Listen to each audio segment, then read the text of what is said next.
Muchísimas gracias. Nuevamente estamos con Risinacui TV. Este es el espacio que semanalmente nos permite referirnos a nuestras realidades, a nuestros pueblos, a nuestras luchas, a nuestras experiencias. Y cada semana, por supuesto, tenemos rostros levantados desde los diferentes territorios. Y en esta oportunidad tenemos esta gran suerte de encontrarnos a través de este espacio virtual desde Centroamérica, desde el sur, digamos, del continente, como también desde el centro del continente. Me refiero a nuestras dignísimas invitadas desde Guatemala, desde Chile, como también de Ecuador. Nuestros invitados de hoy son Rosa Elizabeth Catrileo Arias, del pueblo mapuche de la región de la Araucanía, Chile. Es abogada, defensora de los derechos humanos y política vinculada a los derechos indígenas y el derecho al territorio. Mari Lamien José, un gusto haber recibido su invitación y estar en este espacio virtual, conocerlo también y conocer de este espacio, saludar también a Telma y a Leonidas, que son los otros invitados. Es un placer estar junto a ustedes hoy día y poder conversar sobre las realidades que viven nuestros pueblos y la esperanza también que tenemos hacia el futuro respecto de ello. Así que eso, muchas gracias por la invitación. Segundo, Leonidas Isa Salazar, quichua del pueblo Panzaleo, provincia de Cotopaxi, con larga trayectoria en organizaciones juveniles, presidente del Movimiento Indígena y Campesino de Cotopaxi, y desde junio de 2021, presidente de la Confederación de Nacionalidades Indígenas del Ecuador, CONAIE. Ayituta, Wauki, Paniguna, Pani Rosa, Pani Telma, Wauki José. Muchas gracias, buenas noches a todos y todas. Creo que es importante ir enlazando nuestros sueños como pueblos, como nacionalidades, como naciones originarias en este tiempo. El repensar, del desempolvar nuestras tradiciones, nuestros aprendizajes milenarios. Así que estamos aquí, ahora sosteniendo una gran organización a nivel del Ecuador, como es nuestra gloriosa Confederación de Nacionalidades Indígenas del Ecuador, CONAIE. Muchas gracias. Telma Cabrera Pérez, del pueblo Mayamam, es originaria del departamento de Retaluleu, Guatemala, defensora de los derechos humanos y de la madre tierra. Integra la dirección política del Comité de Desarrollo Campesino CODECA. En 2019 fue candidata presidencial por el Movimiento Plurinacional para la Liberación de los Pueblos, MLP.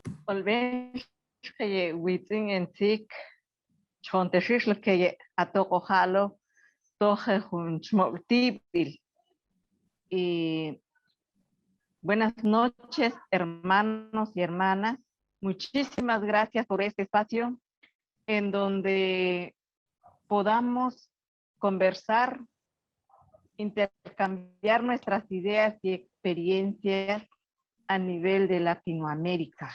Gracias, José, gracias, Rosa, gracias, Leonidas, aunque virtualmente, pero también nuestras luchas se visibilizan, agradeciendo a este medio para que podamos escuchar nuestras voces. Es muy importantísimo. Muchísimas gracias. Kingu, indumentaria con identidad. Estudio Jurídico Atupaña y Asociados. Fundación Huanchuro. Imagen creativa. Arte, gestión y antropología visual. La Chorrera, Quinta Agroturística. Cooperativa de Ahorro y Crédito 27 de noviembre.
nos aguarda el porvenir.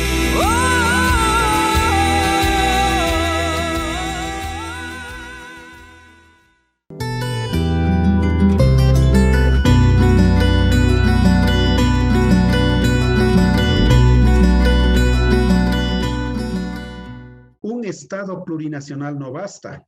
Se requiere también un estatuto de garantías que sostenga. Esto fue alguno de los pronunciamientos suyos recientes. ¿Qué es lo que viven los pueblos originarios, los pueblos indígenas en Chile? Y que en la actualidad, por supuesto, nos mantenemos muy a la expectativa de lo que ocurra, de lo que vivan, de los resultados, en definitiva, al frente de lo que constituye de esta convención constituyente. Soy mujer mapuche, pertenezco al pueblo mapuche, que es el pueblo más importante de acá, pueblo indígena de Chile. Tiene el mayor porcentaje de población, la representa el pueblo mapuche. Y efectivamente soy convencional constituyente, parte de lo que es la Convención Constitucional de Chile. Estamos en una etapa, en un momento histórico súper relevante para el país. Es primera vez que nosotros tenemos la posibilidad de estar en un espacio de discusión del poder como representante de pueblos indígenas, así es que, y como mujer también indígena. Tenemos bastante relevancia, las mujeres tenemos alta presencia dentro de lo que son los escaños reservados para pueblos indígenas dentro de la convención, entonces es súper importante, están todas las expectativas de lo que pueda salir de ahí. Comentarles que, bueno, en Chile existen 10 pueblos indígenas. Uno es el pueblo mapuche al cual yo pertenezco. Como les decía, representamos el 85% de la población indígena del país.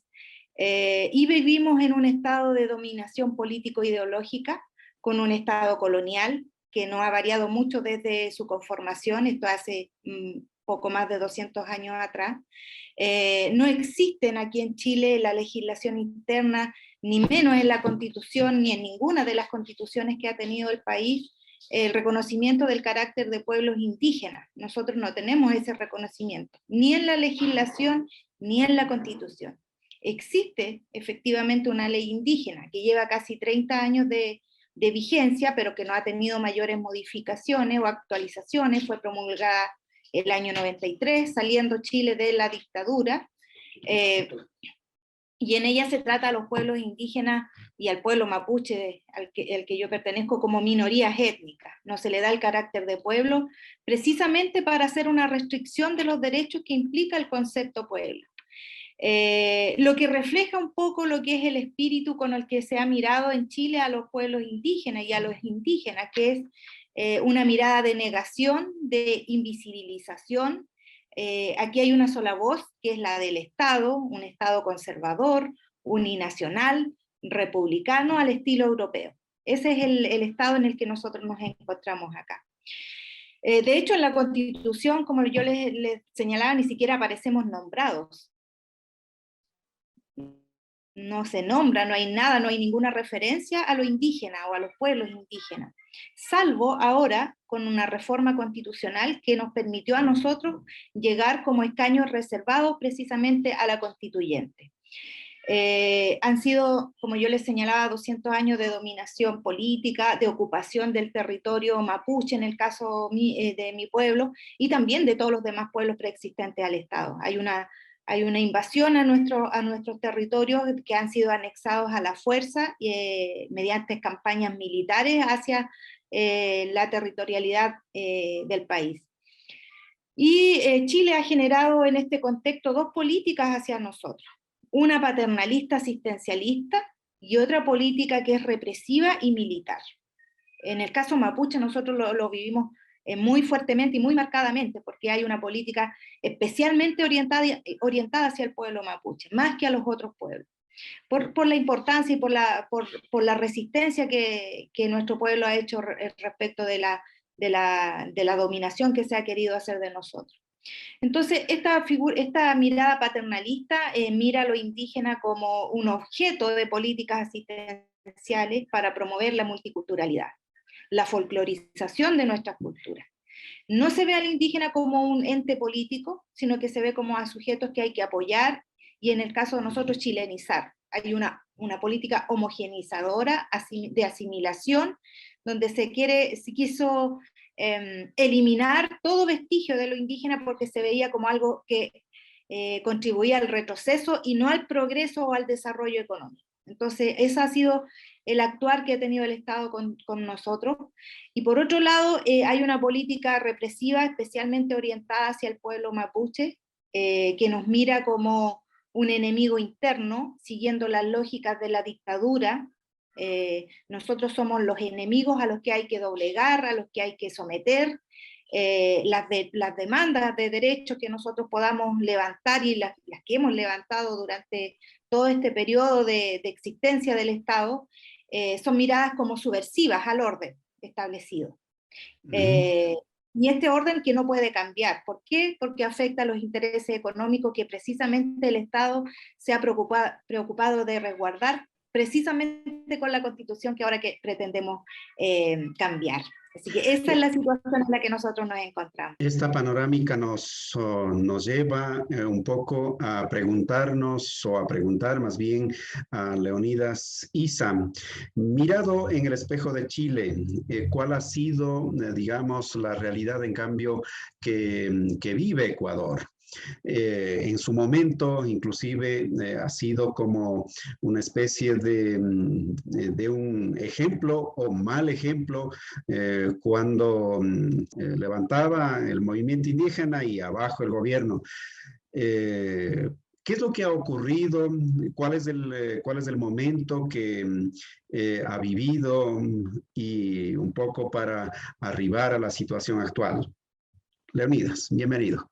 Me parece importante que para poder construir ahora lo que pasa en Colombia, lo que pasa en Chile, lo que pasa en Ecuador, lo que pasa en México, lo que pasa en todo el continente, antes de llamarse Latinoamérica, para poder construir ahora como sujetos políticos de transformación social, tuvimos que transitar más de 500 años de lucha permanente.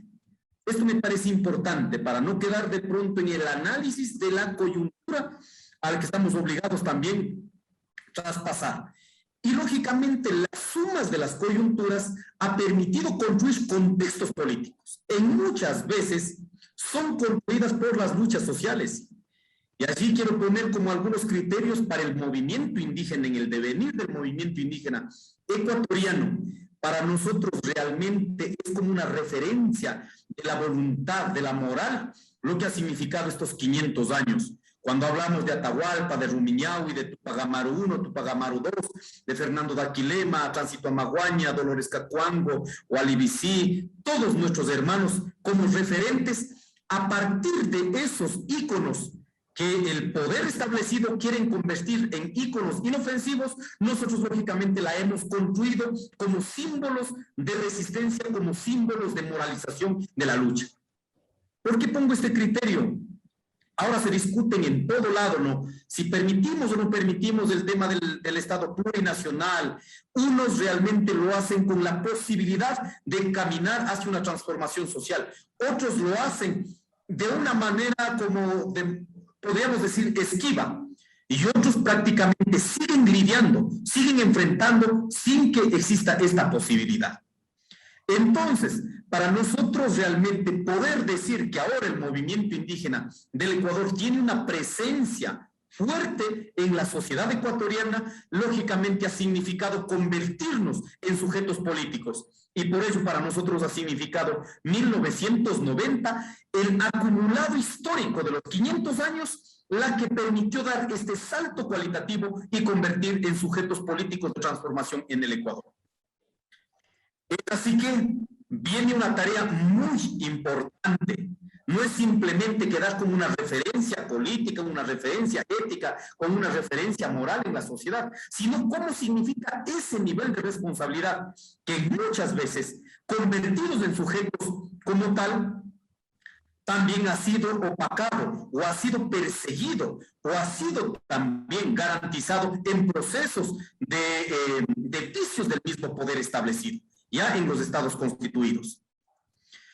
No voy a detener en esta parte todo lo que ha significado las caídas de gobiernos, que aquí tenemos que mirar también con particular atención. El poder está dispuesto a aceptar la lucha hasta el límite que ellos pongan. El poder no está dispuesto a soltar el poder realmente establecido, digamos, ¿no es cierto?, dentro de la sociedad, al menos ecuatoriana.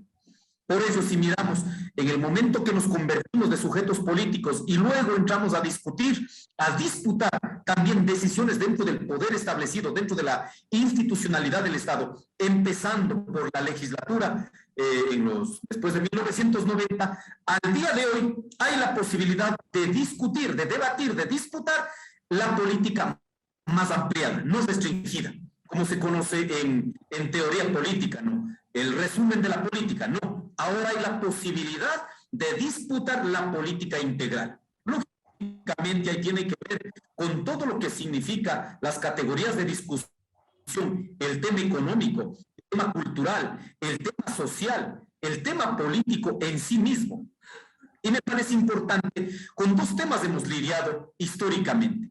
En el campo económico, cuando el movimiento indígena ha dicho, muy bien, aquí estamos, hemos guardado la memoria histórica y no estamos aquí únicamente como sujetos políticos o no estamos únicamente como ciudadanos, sino venimos cargados toda una historia de construcción y en este momento la ponemos a disposición de la sociedad ecuatoriana.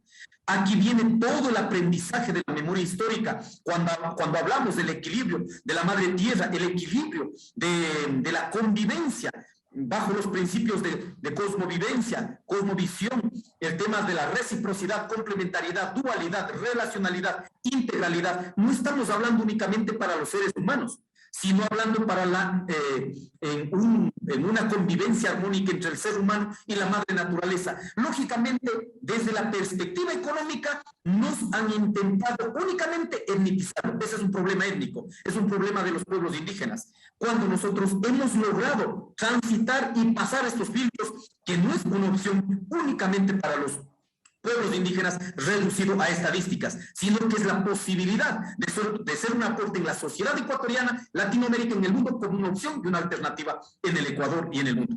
Nos vamos ahora hacia Centroamérica para escuchar, en cambio, la situación y la realidad que viven los pueblos originarios, los pueblos indígenas de Guatemala. Me permitiré indicar que hay un miedo al indígena en la medida en lo que hagan colectivamente, más aún si esto se liga a posicionamientos de izquierda. Esto no es tanto así si lo hacen individualmente. Bueno, esto es uno de los pronunciamientos que he encontrado de Telma, pero ¿cuál es ese mensaje que dan los pueblos indígenas de Guatemala, incluso a partir de su postulación como candidata a presidenta de este país? Y obviamente, ¿cuál es la situación que estaban viviendo o que siguen viviendo los pueblos de Guatemala para llegar a una decisión de esa naturaleza?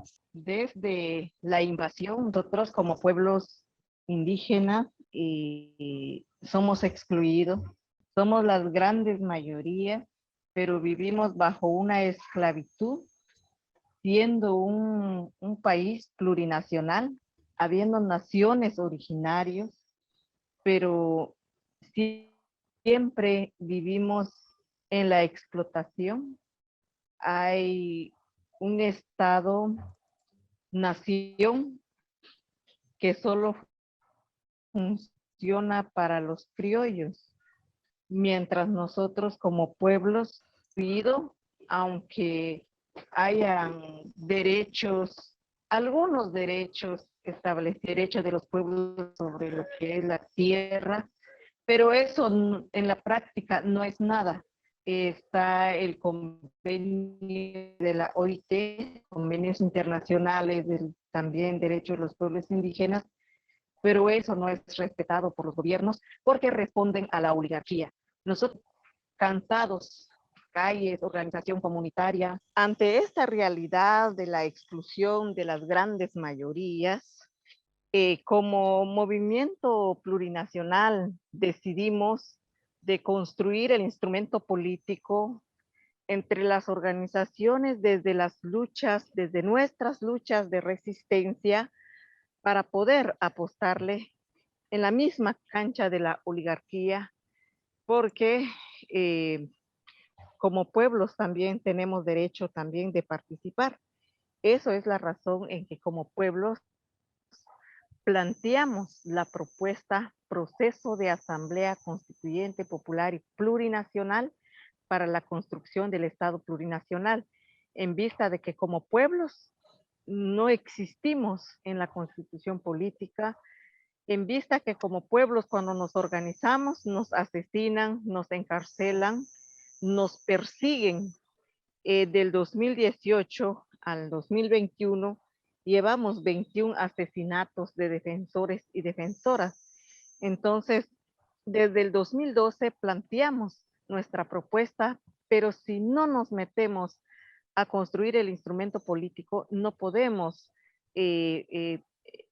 plantear nuestra propuesta porque nadie nos hará caso, porque está comprobado. Cuando le apostamos al instrumento político, entonces sí nos pusieron atención.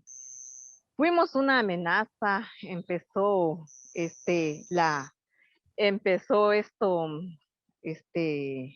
la persecución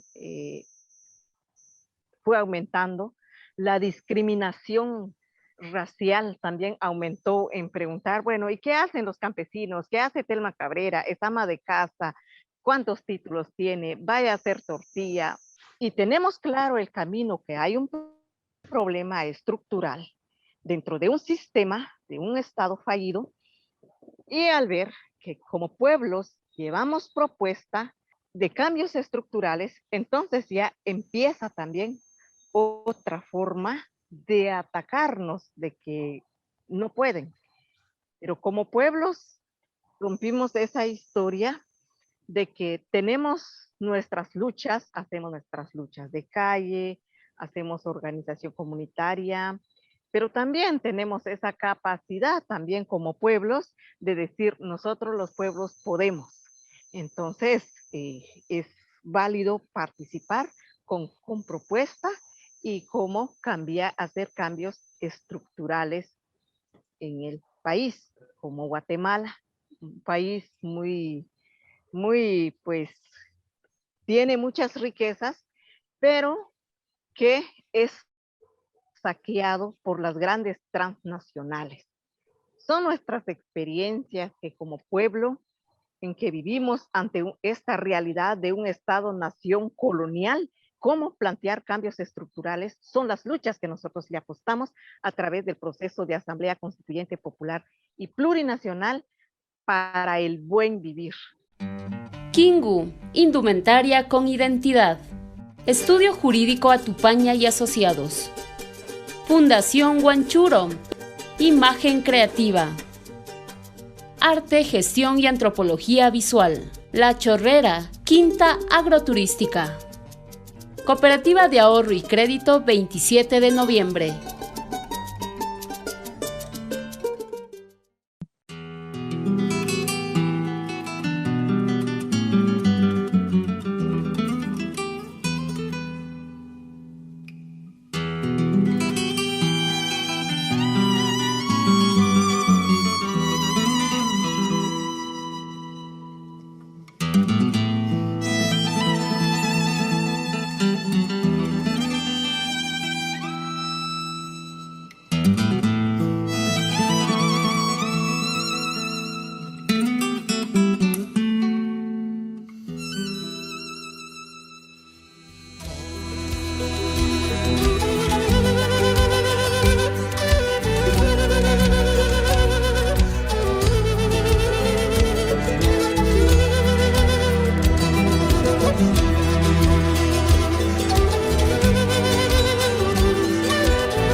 Chile tiene miedo a la discusión por la autonomía.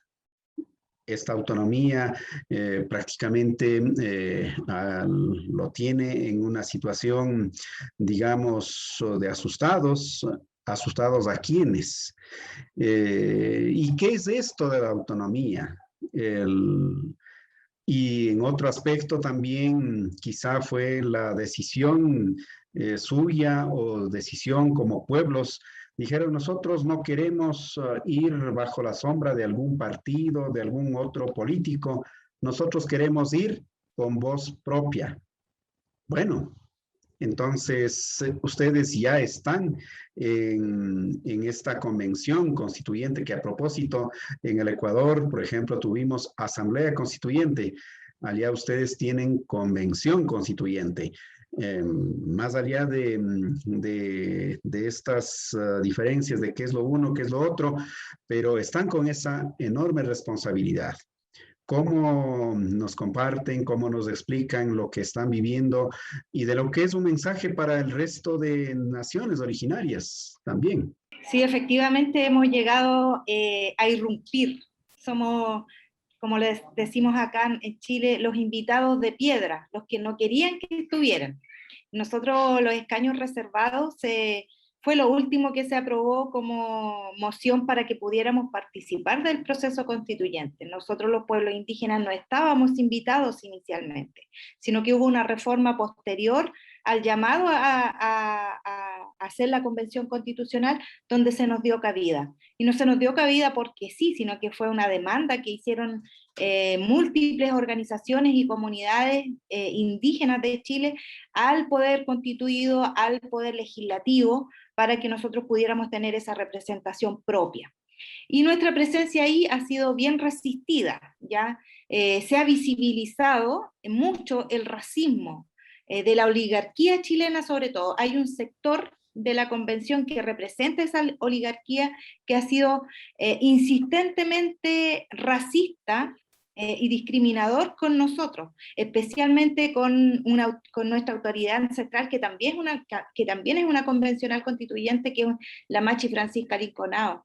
Hemos vivido en carne propia este racismo, se ha manifestado, pero nosotros hemos llegado ahí con el ánimo de cuestionar, de criticar, de cambiar paradigmas. Estamos proponiendo una nueva mirada, una nueva institucionalidad que cuestiona estos paradigmas que se dan por sentados. La República Uninacional, aquí en Chile eso es indiscutible, hasta que nosotros llegamos aquí y dijimos, no, aquí no hay una República Uninacional, hay una República pero plurinacional. Aquí estamos nosotros y somos preexistentes. También estamos por ejemplo, cuestionando la negación de nuestra presencia, cuestionamos la visión antropocéntrica que hay respecto del tratamiento de los derechos, donde nosotros las personas tenemos derechos y la naturaleza no. Nosotros estamos haciendo esos cambios, estamos promoviendo esos cambios dentro de la Convención Constitucional. La visión patriarcal, porque tenemos presencia de las mujeres indígenas ahí, estamos promoviendo también eso. El modelo económico lo estamos cuestionando, que se apropia de la naturaleza, estamos cuestionando la propiedad, cómo se ha entendido la propiedad, esta propiedad privada, que se apropia de todo, ¿cierto? Nos presentamos como sujetos políticos colectivos. Nosotros no somos convencionales ordinarios, sino que somos convencionales que representamos a sujetos políticos colectivos con derechos colectivos. Y eso se debe plasmar no solamente en un estatuto, como mencionaba delante José, sino que debe ser transversalizada esta mirada en toda la institucionalidad, en esta nueva institucionalidad. En la convención ya se ha declarado una convención plurinacional. Hemos instalado ese principio, un principio de funcionamiento también, de funcionamiento interno. Ya hemos instalado esta visión de que existen varios pueblos, y esos pueblos son los que están dentro de la convención. Nosotros en la Constitución sabemos que no son la solución, esta nueva Constitución, lo que salga de aquí no es la solución a nuestros problemas, eso lo tenemos claro, pero sí la vemos como una herramienta para generar una nueva relación entre el Estado y los pueblos indígenas, una relación que es inexistente, ¿ya? Porque como yo les decía, nosotros hemos sido tratados como objetos y no como sujetos de derecho. Entonces, esperamos que se generen políticas de reconocimiento de derechos y medidas de reparación por los daños que nosotros hemos sufrido, por los despojos territoriales, por el genocidio cultural al que hemos sido también nosotros objeto. Entonces, pretendemos sentar las bases para que se generen también, por ejemplo, las autonomías indígenas, se reconozcan los territorios indígenas. De hecho, ya lo hemos puesto en el reglamento de funcionamiento, en el reglamento de participación y consulta indígena, ya hemos hablado de los territorios indígenas, de la territorialidad indígena, desde la mirada del derecho propio, ¿ya? De este pluralismo jurídico que nosotros también queremos instalar.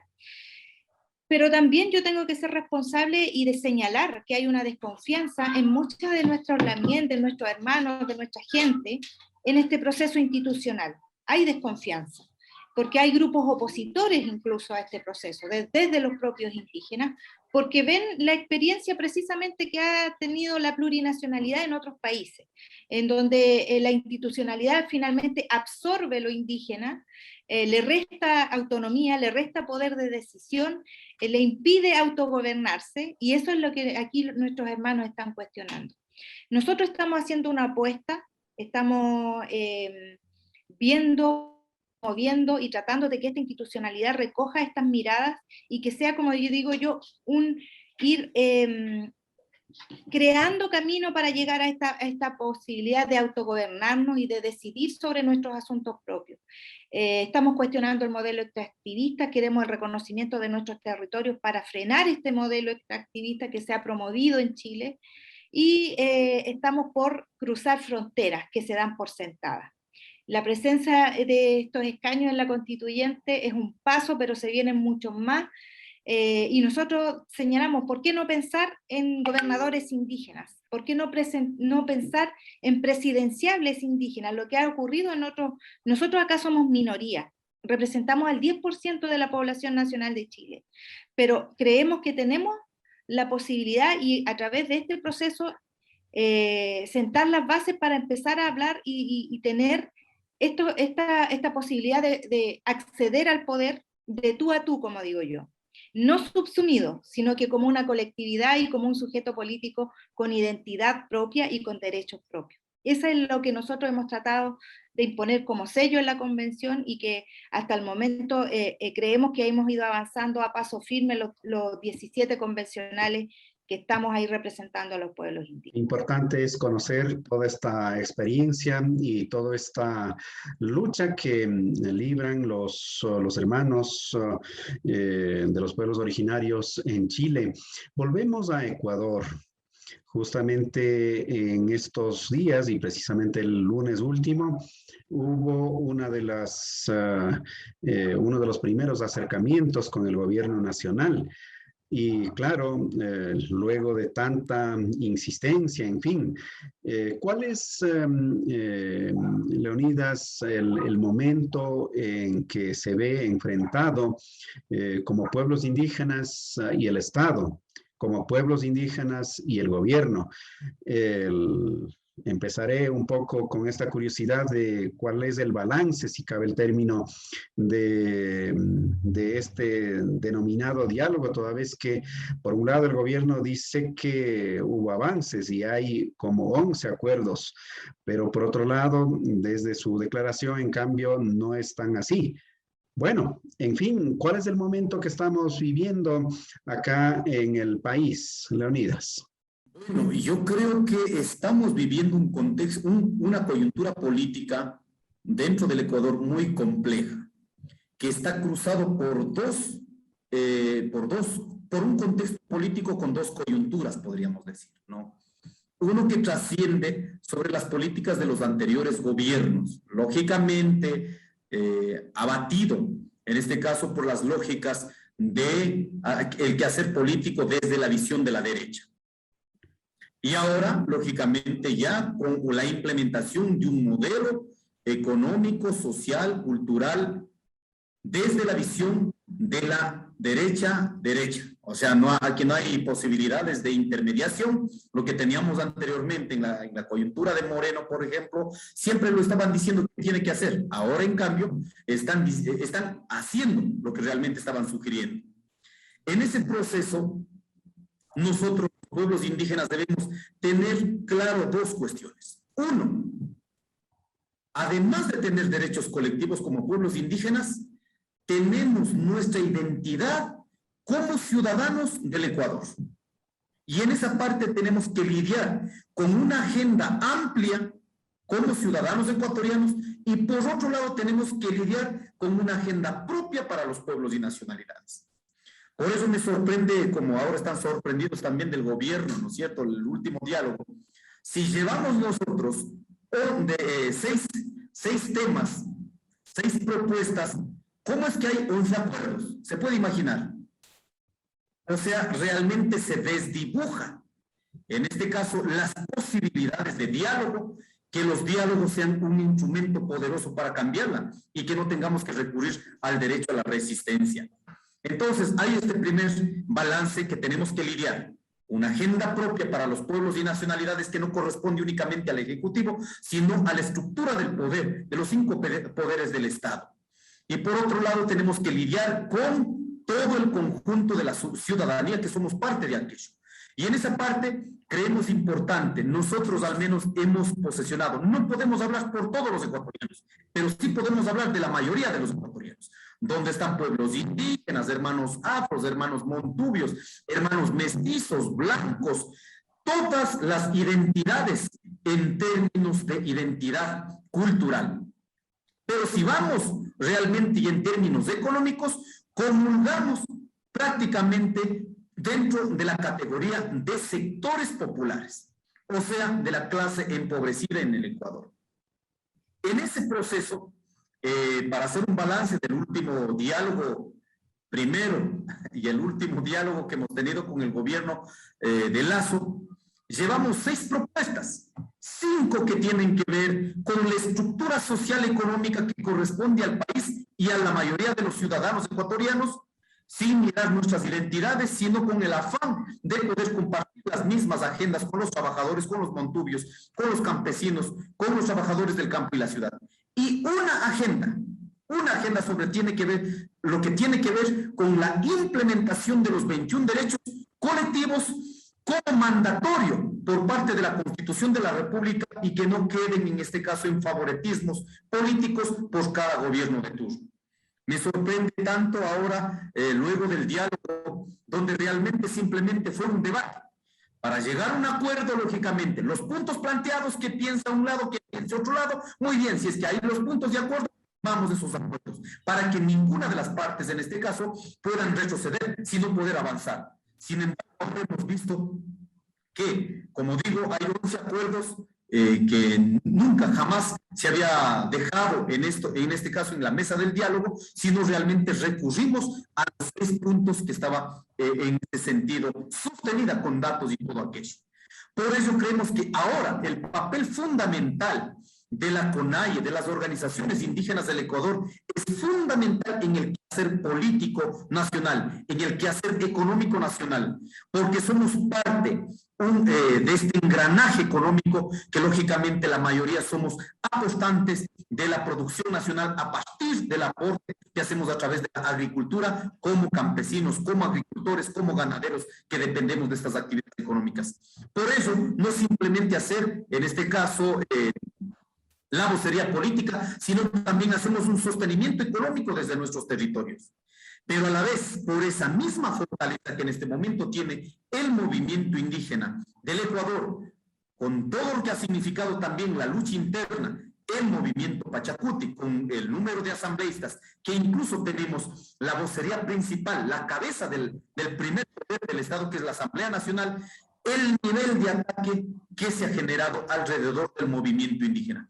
Principalmente a los dirigentes, principalmente a los líderes, principalmente a los voceros que sostenemos en esta idea de construir de manera sostenida el tema de la pragmatización del Estado plurinacional y la sociedad intercultural. Por ello, estamos obligados en este momento, al menos el resultado del último diálogo fue absolutamente claro. Por suerte nosotros, o por una definición objetiva, estratégica, fuimos todos los presidentes de los pueblos y nacionalidades con las 3 regionales y lógicamente parte del Consejo de Gobierno de la CONAI, para que no quede absolutamente ninguna duda, sino sobre los hechos reales que se debatieron en esa mesa. Uno, el tema del incremento al precio de los combustibles. Si bien es cierto, nosotros tenemos una postura absolutamente apegada a la realidad de la gente, no solo sobre nuestras ideas, ni sobre los criterios de los dirigentes, sino articulada a una necesidad a partir de la realidad. En efecto, el presidente de la República dijo que no.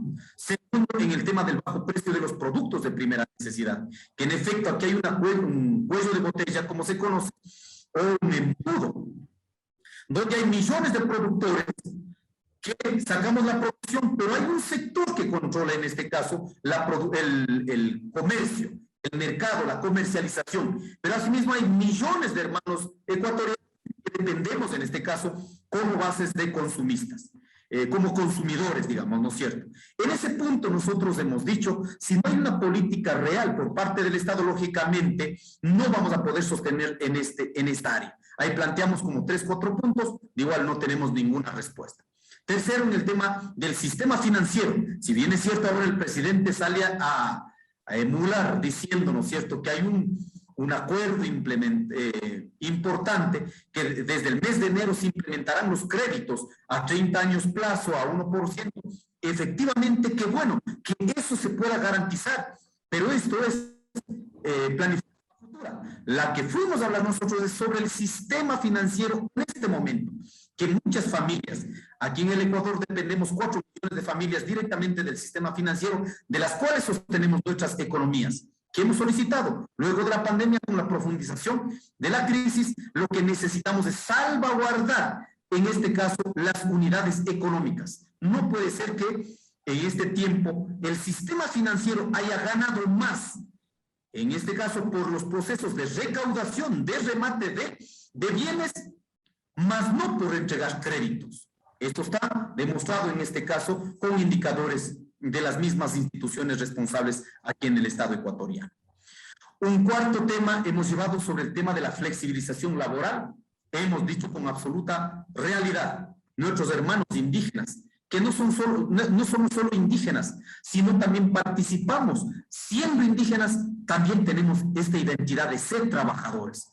Entonces, en ese proceso hemos dicho, no se puede resolver el problema del desempleo a partir de la precarización laboral. No se resuelve el problema del empleo volviéndole esclavo a los trabajadores. Se resuelve el problema objetivamente ubicando en dónde está dando mayor empleo. Y ahí hemos demostrado con datos realmente que es en el sector agropecuario, para la cual tiene que garantizar una política para proteger la producción nacional.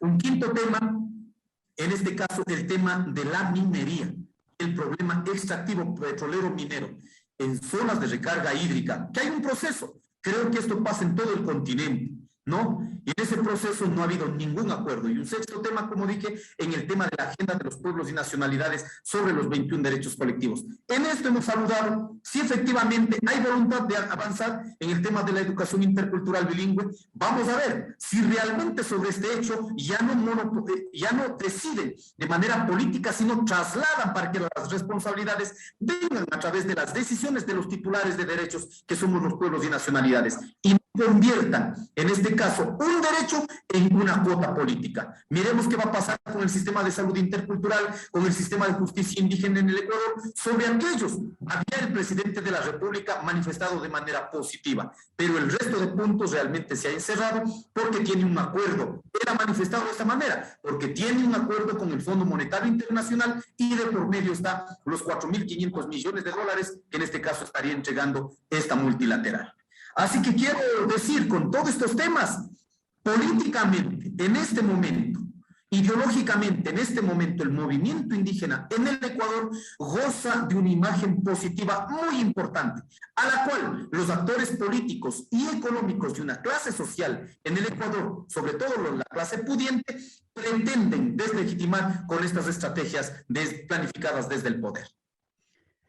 Importantísimo este señalamiento, Leonidas, un poco para tener una panorámica y también muy cerca de la verdad de lo que ha acontecido en estos acercamientos, en estos diálogos con el gobierno nacional y el movimiento indígena representado por la CONAIE. Nos vamos hacia Guatemala con la hermana Telma Cabrera. Bueno, en el continente hay este proceso, esos procesos celebrativos, no sé si así lo podamos denominarlos, por los famosos bicentenarios. Y bueno, en esta línea hay esta insistencia en varios espacios y Guatemala no es la excepción, donde dicen, bueno, hay tantos temas por los que no se ha hecho justicia. Hay asesinatos permanentes a los líderes, hay temas que atentan a la naturaleza, en fin, ¿qué es lo que está viviendo incluso hace pocas semanas a través de Codeca hicieron, y juntamente con otros sectores sociales, por supuesto, hicieron manifestaciones para hacer sentir el descontento al punto que inclusive solicitaron la renuncia del fiscal y del mismo presidente de la República. ¿Cómo podemos entender toda esta realidad, Telma, en lo que está viviendo, lo que está ocurriendo en Guatemala? Buena pregunta, porque es importante visibilizar el rechazo hacia lo que es el bicentenario. Para nosotros los pueblos, las grandes mayorías, nunca ha existido o nunca ha habido independencia. La independencia es de los mismos criollos para no pagar impuesto a la corona española. Y es lo mismo que está pasando en Guatemala con la evasión de impuestos. Las grandes mayorías pagamos impuestos, pero los que tienen la riqueza, los que están saqueando la riqueza, no pagan impuestos. Entonces, dentro de esta celebración del bicentenario, nosotros como movimiento plurinacional, sí hicimos una manifestación el 15 de septiembre desde las luchas de resistencia en decir el rechazo al bicentenario porque nos ha traído asesinato, robo y empobrecido. De ahí, pues, de esa campaña, pues dentro de nuestros planteamientos, nosotros no solo planteamos, ¿verdad?, la renuncia, sino planteamos renuncia e investigación al presidente Yamatei, a la fiscal Consuelo Porras, porque es allí, desde lo que es la fiscal general, que está cubriendo a los delincuentes, a los asesinos, es la complicidad que hay para proteger a delincuentes que nos asesinan como defensores y defensoras. Planteamos también la anulación del mandato del presidente porque es un fruto del fraude electoral y bueno, que se convoque a nuevas elecciones, que se nombre una comisión, un presidente. En este caso también planteamos nosotros lo que es la convocatoria del proceso de asamblea constituyente. O sea, nosotros planteamos una comisión provisional, o sea, para elegir nuevo presidente, pero junto a eso también estamos planteando lo que es la propuesta proceso de asamblea constituyente. Urge escribir una nueva constitución política porque los pueblos no existimos en esta constitución política. Nosotros desde el 2012 venimos trabajando sobre lo que es el modelo de Estado, que es de los criollos. Venimos planteando la participación de los pueblos mayas, garífunas, chincas y mestizos, de cómo se plantea de nuestra participación democrática, nuestras autonomías territoriales, porque este Estado es de los criollos. Entonces urge fundar un Estado plurinacional. Hablamos sobre el modelo de Estado, los bienes comunes, los principios éticos, el sistema político, el sistema judicial, cómo está enquistado esto en los tres poderes del Estado, o sea, la corrupción, pero más que eso también vemos estos problemas estructurales desde el sistema político, sistema judicial, sistema de seguridad, sistema de comunicación, porque es el que vende las mentiras como verdades a la población. Entonces, planteamos 14 ejes temáticos, pero en el caminar, en nuestro caminar de lucha, pues hemos llegado a los 19 ejes temáticos. Al inicio, en el 2012, cuando nosotros planteamos como pueblos originarios la propuesta de proceso de asamblea constituyente, muchos nos llamaron que estábamos locos, que estábamos hablando sí, que eso no es posible. Pero ahora en Guatemala, hasta el CACIF también está hablando de plurinacionalidad. Las ONGs que están promovidos desde el apoyo norteamericano, desde la USAID, también lo han asumido, que ahora ya se habla de plurinacionalidad. Pero el sentir de nosotros, los pueblos, cuando hablamos de la plurinacionalidad, lo fuimos construyendo desde el 2012. Y bueno, hasta en esta actualidad, pues nosotros nos sentimos como pueblos de que no estamos perdidos, porque también otros movimientos que están surgiendo plantean también Estado plurinacional. Entonces, solo tendremos que buscar nuestras coincidencias cuando nuestras luchas es para cambiar, es para hacer cambios estructurales y no responde a agendas impuestas desde la CIA. Entonces, nosotros como pueblos originarios planteamos estas propuestas y son las iniciativas como pueblos que estamos promoviendo y eso es lo que nos lleva a decir de que, bueno, no tenemos Estado, porque si nunca ha habido independencia para los pueblos, siempre explotados, excluidos, marginados, asesinados. Entonces, nuestra demanda es compleja, pero está claro la propuesta que nosotros planteamos para construir ese Estado plurinacional. Urge el proceso de asamblea constituyente porque no hemos sido tratados como seres humanos, sino nosotros ahora ya con esta propuesta nos autodefinimos como sujetos políticos y ahora como pueblos es nuestro levantamiento, cómo seguirnos organizando, cómo plantearnos así en articulación desde las luchas de resistencias, las luchas vivas, donde hay luchas desde los territorios. Eso es lo que en Guatemala está pasando, las luchas de los pueblos originarios articulados en el movimiento plurinacional JODECA. Kingu, indumentaria con identidad. Estudio Jurídico Atupaña y Asociados. Fundación Huanchuro. Imagen creativa. Arte, gestión y antropología visual. La Chorrera, Quinta Agroturística. Cooperativa de Ahorro y Crédito 27 de noviembre.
aguarda el porvenir.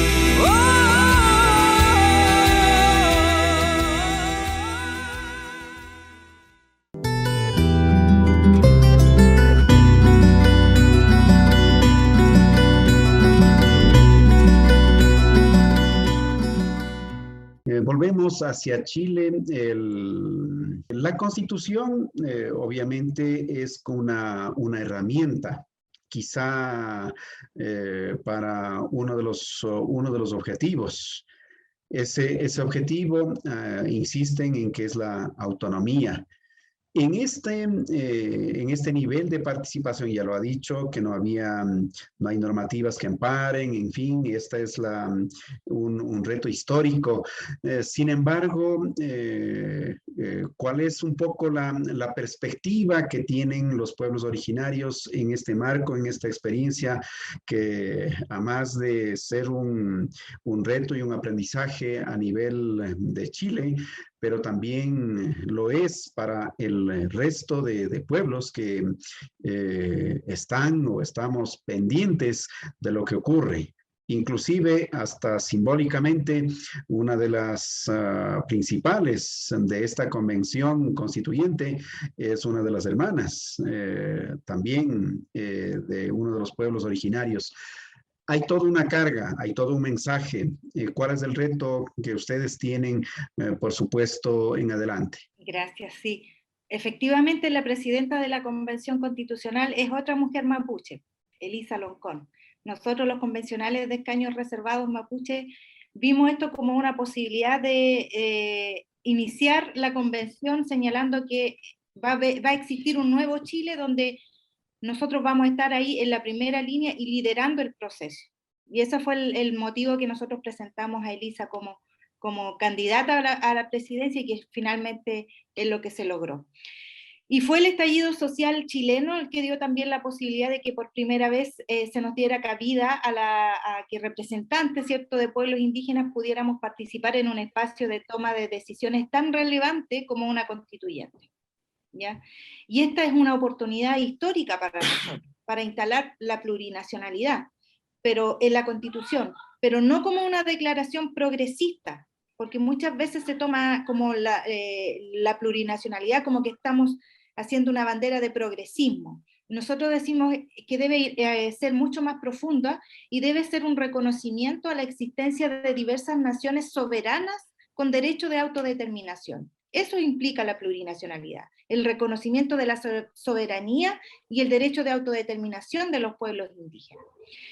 Avanzar en el establecimiento también de medidas de reparación que incluyan la restitución territorial. Para el pueblo mapuche es muy importante la tierra y el territorio. Pensamos el territorio como un espacio de desarrollo cultural, social, espiritual, político, y es el espacio material también para sentar las bases para avanzar a lo que tú señalabas que es la autonomía, el autogobierno. Miramos a otras experiencias, a otros países. Ayer conversaba sobre Nueva Zelanda, está en un estado de avance de reconocimiento muy avanzado en que incluso se está cuestionando el nombre del país para volver a darle el nombre originario, el nombre de los pueblos indígenas.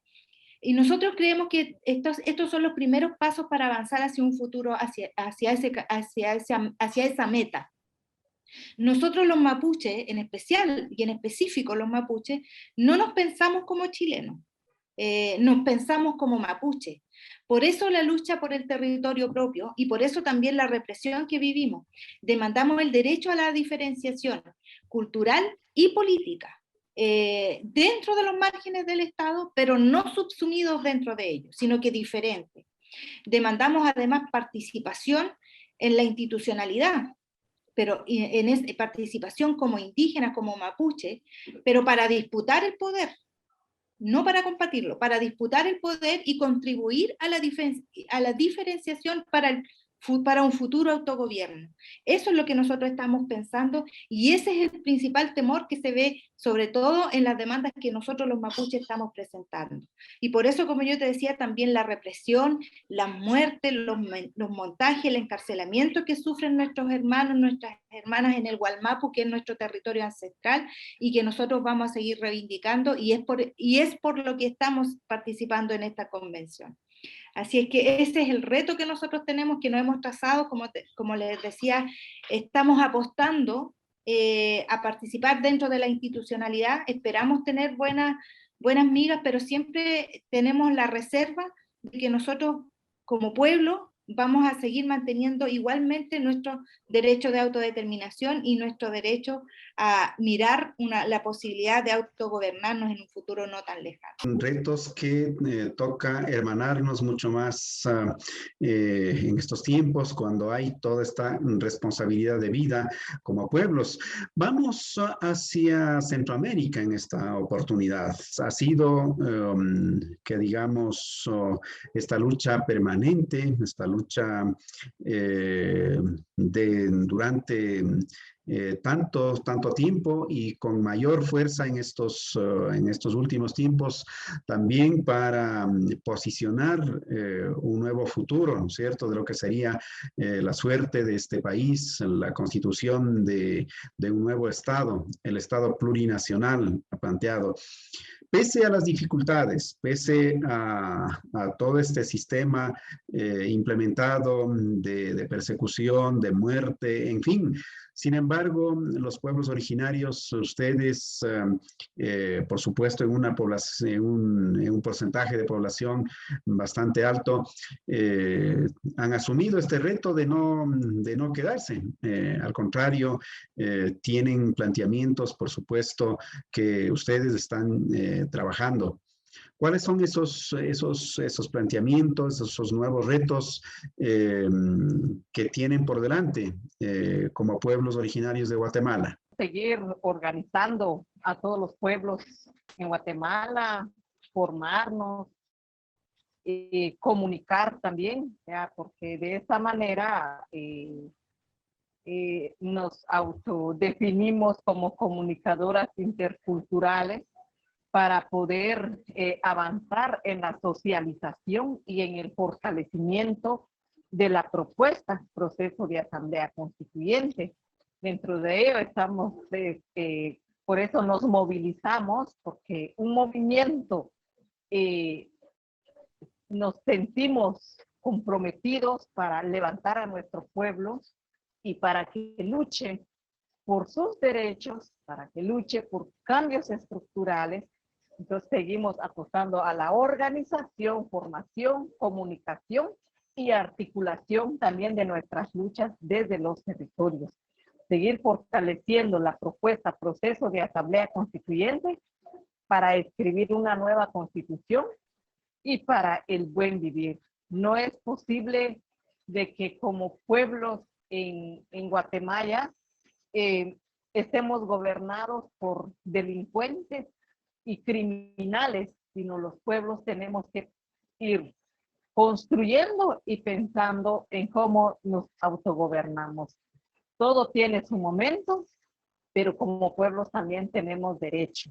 En esto, pues lo que soñamos es de que como pueblos originarios tengamos esa igualdad de derecho, como pueblos originarios estemos representados en nuestro país, como pueblos originarios tengamos derechos plasmados en leyes, hagamos nuestras iniciativas de leyes, seamos parte, ¿verdad?, de que como pueblos originarios podamos autogobernarnos y no ser esclavos en nuestro propio pueblo originario, porque nosotros y nosotras los que vivimos aquí, las grandes mayorías, pues nosotros somos pueblos originarios, por lo tanto nuestras perspectivas es seguir levantando al pueblo para tener ese poder popular del pueblo y seguir pues aprendiendo también de las experiencias y luchas de nuestros pueblos en Abya Yala. Es importante también fortalecer estas experiencias porque estamos inmersos en el mismo problema en donde esto es un sistema neoliberal, es de la oligarquía, pero también hay pueblos que han avanzado en sus luchas. Eso es importante como pueblos en Latinoamérica, que tengamos esos intercambios de experiencias, de ideas, que como pueblo, no es cierto que nos digan que no podemos porque no fuimos en la academia. Sí podemos, porque nuestras prácticas, nuestras realidades de vida en que nosotros estamos viviendo es una situación muy difícil en donde todos los derechos están siendo violentados, el sistema de salud no funciona, o sea, no hay derechos establecidos para nosotros los pueblos originarios que se lleve a la práctica, el sistema de justicia corrompido bajo una impunidad enorme, que asesinatos de defensores y defensoras quedan en la impunidad. No es posible que tengamos un sistema de seguridad en donde a través de las mismas instituciones del Estado persigan a defensores cuando luchamos desde nuestras comunidades, construir el Estado plurinacional e impulsar el buen vivir, porque en nuestra actualidad nos han convertido como consumidores del mercado, pero no como productores. Soñamos con eso y por eso luchamos y por eso seguiremos luchando desde nuestros pueblos y cómo no decir, de fortalecer también nuestra lucha desde Abya Yala. Y gracias por este espacio de compartir ideas, aunque por momentos se iba la señal, quizás va a ser un poco difícil, ¿verdad? De cómo entender una realidad tan grande y explicarlo en unas 2 o 3 palabras. Por el tema de la dificultad técnica, bueno, no hemos escuchado nítidamente esta última parte, pero está claro, ¿no es cierto? El reto, las tareas que se autoimponen y ese convencimiento para poder continuar de la mano del resto de pueblos del continente también. En esta parte final, Leonidas Issa, de la CONAIE Ecuador, ¿cuáles son los retos conociendo el panorama político y como usted decía, pues bueno, los grupos que están en el poder, en fin, para dónde se encamina como pueblos indígenas en el Ecuador y el reto, por supuesto, como país? El primer reto es poder instalar en la sociedad ecuatoriana, en la sociedad continental latinoamericana y en el mundo, de manera conjunta, que es posible construir una alternativa recreada desde la memoria de los pueblos indígenas. Este es un reto muy grande, realmente, porque muchas veces solo miran como un problema étnico, un problema de culturas, no ven como la posibilidad de una opción de transformación, sobre todo en este momento de la historia de la humanidad que estamos por perecer. Entonces, ese instalar, ¿de quién va a depender? No va a depender de un académico, no va a depender de un intelectual, no va a depender de los dirigentes o no va a depender de las autoridades. Va a depender en una estrategia conjunta, colectiva, la que nazca desde todos los territorios a nivel continental. Así que por eso saludamos lo que pasa en Chile, lo que pasa en Perú, lo que pasa en Colombia, lo que va pasando en otros países. Qué bueno que vayan levantando nuevas chispas en cada territorio y eso permita unificarnos. Así que esa es la tarea conjunta, colectiva, no de una dependencia individual, por más importantes sean los criterios de cada dirigente. Privilegiemos el tema de los liderazgos colectivos. Un segundo tema me parece importante, uno de los retos subsiguientes, ¿cómo garantizamos y en la práctica el tema de la unidad? Solo en Latinoamérica, de acuerdo a las Naciones Unidas, hay 873 pueblos y nacionalidades entre el continente y el Caribe, de las cuales compartimos los mismos problemas: deterioro de los territorios, expansión del problema petrolero minero, problema de la discriminación, el racismo, el problema de ocultamiento. Aquí también de pronto puedo no estar de acuerdo con un criterio. De pronto a veces exigimos que el Estado simplemente nos reconozca. En el momento que solo nos reconoce, simplemente nos asimilan. El Estado nos asimila dentro de esa lógica. Entonces, por eso yo creo importante en esta lógica de luchar, digamos, ¿no es cierto? No va a ser únicamente en el tema identitario. Para eso, necesariamente necesitamos la unidad. Y esa unidad, lógicamente, un tercer tema que permita identificar estas particularidades de cada territorio, pero sobre todo unir en estos problemas más comunes, como había mencionado el tema de la expansión petrolero-minera que está acabando con nuestros territorios, el tema de la discriminación, el problema de la asimilación dentro de los estados y, lógicamente, una matriz que comulgamos todos es la posibilidad de cambiar el tema del colonialismo, que no es simplemente una institución, es la recreación de todo un estadio de la humanidad que en este momento estamos enfrentando. Así que una tarea es bastante grande. Y un tercer reto, me parece, estimados compañeros y compañeras, que aquí tengamos la posibilidad. El reto es poder construir a partir de las experiencias. Lo que ha tenido el Ecuador, lo que ha tenido Bolivia, lo que está teniendo en este momento Chile, deben construirse, deben convertirse en referencias para no repetir lo mismo. Ahora uno mismo dice, ¿realmente el Estado plurinacional es la alternativa a los Estados uninacionales en el continente? Yo realmente he quedado ya con la duda, porque ya han pasado en el Ecuador 12 años de la Constitución. Simplemente los patrones institucionales, los patrones referenciales del colonialismo no permiten la real transformación. Simplemente se han convertido en justificativos para la asimilación dentro de los estados uninacionales. Claro, son estados modernos, lógicamente.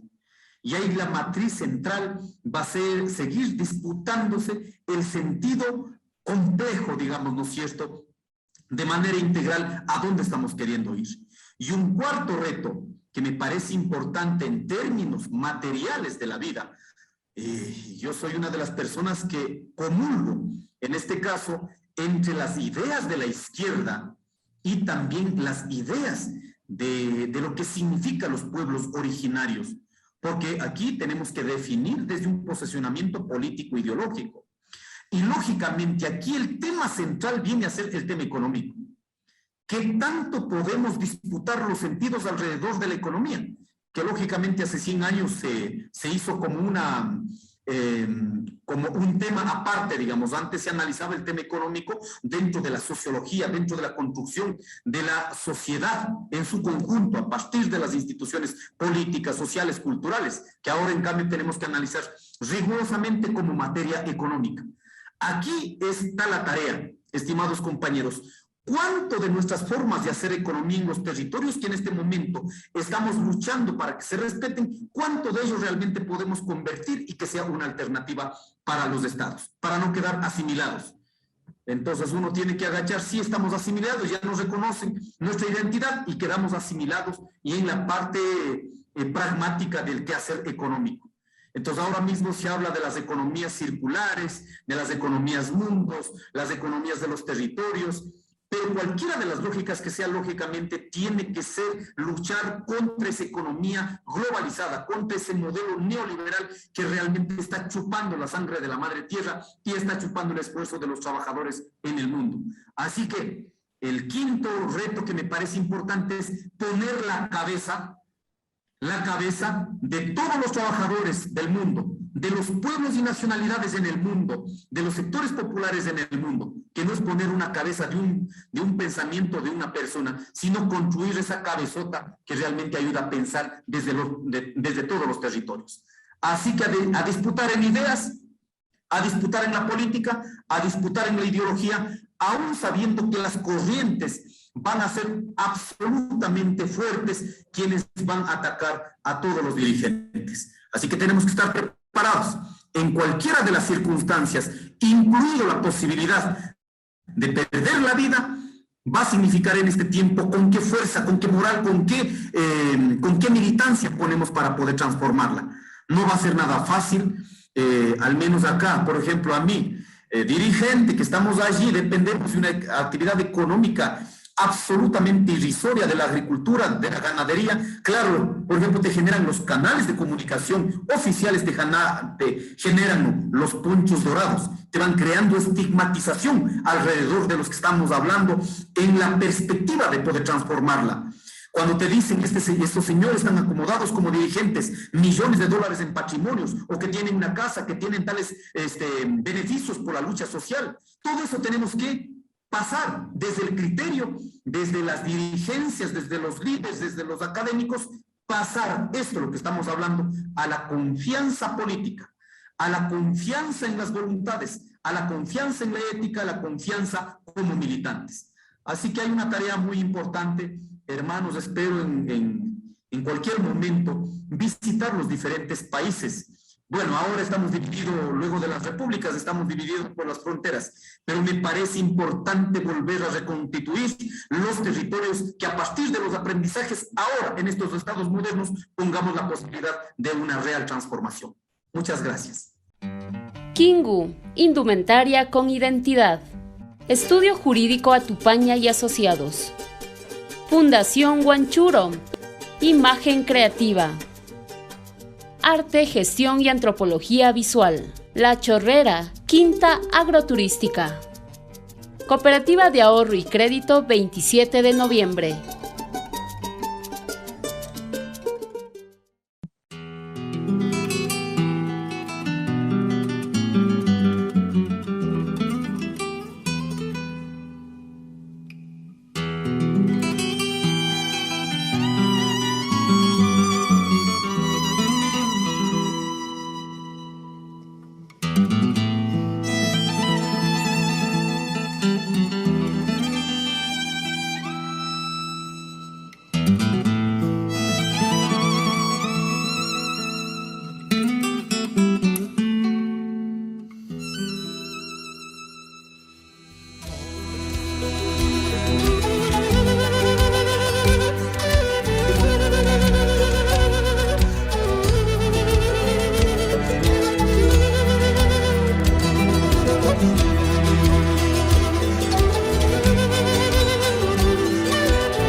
Importante, Leonidas, muchísimas gracias. También desde Chile, Rosa Catrileo.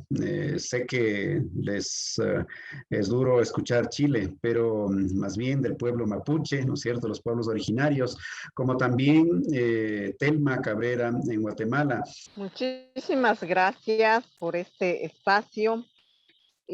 Muchas gracias, José, Leonidas, Rosa, que compartimos esta sala, y a nuestros hermanos y hermanas que van a escuchar este conversatorio.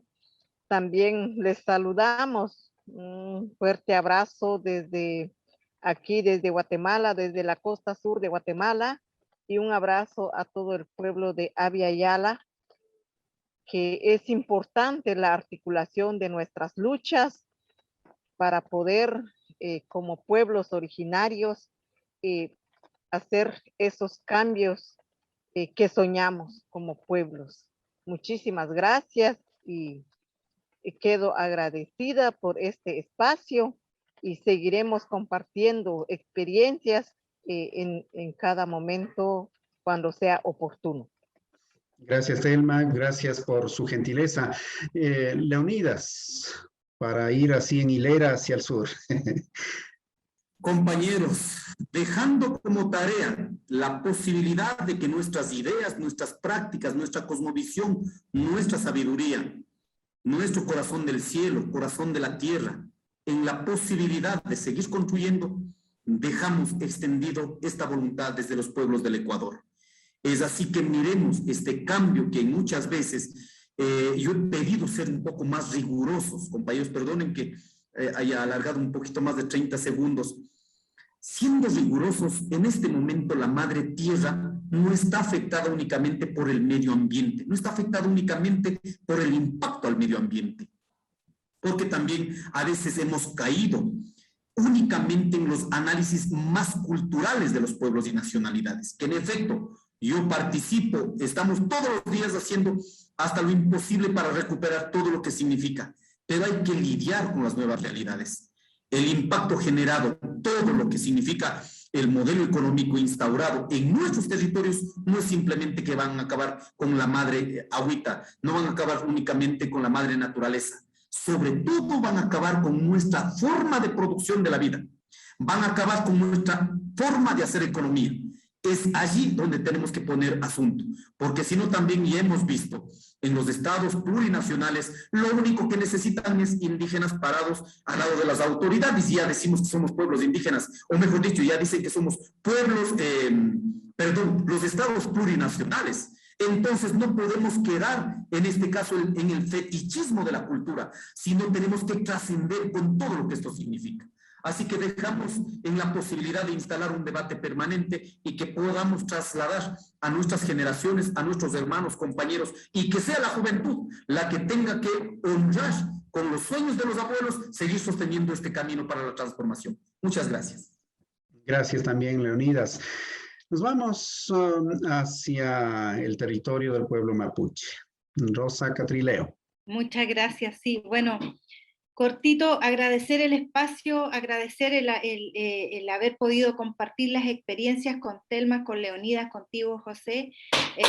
Somos nuevas generaciones que estamos preparadas para enfrentar lo que se viene, para la defensa de nuestra cultura, de nuestras cosmovisiones, de nuestros derechos, pero también con el espíritu de nuestros ancestros, de nuestros Futake Cheyem, decimos nosotros los mapuches, nuestros ancianos muertos, que nos están acompañando. Saco las experiencias de lo que he podido compartir y de lo que han contado ustedes acá, y creo que nos une a todos la visión de que nuestros pueblos sigan existiendo, y sigan existiendo no solamente culturalmente, no como decorativos, no como folclore, sino que como sujetos colectivos que están peleando por la sobrevivencia y por el ejercicio del poder. Así que les dejo un abrazo y muchas gracias por la invitación a este muy buen espacio que hemos podido estar hoy día. Un abrazo desde Gualmapu. Reitero mis gracias eternas a Telma, a Leonidas, a Rosa, por generar este espacio, y le dejamos pues estos criterios, estas experiencias, estos conocimientos y este caminar en manos suyas, amigo y amiga que nos acompaña desde este otro lado de la pantalla. Esto es Rixinacuy TV. Soy José Atupaña y nos volvemos a encontrar la próxima semana. Y a propósito, hablaremos sobre lo que están haciendo los gobiernos locales alternativos. Hasta entonces.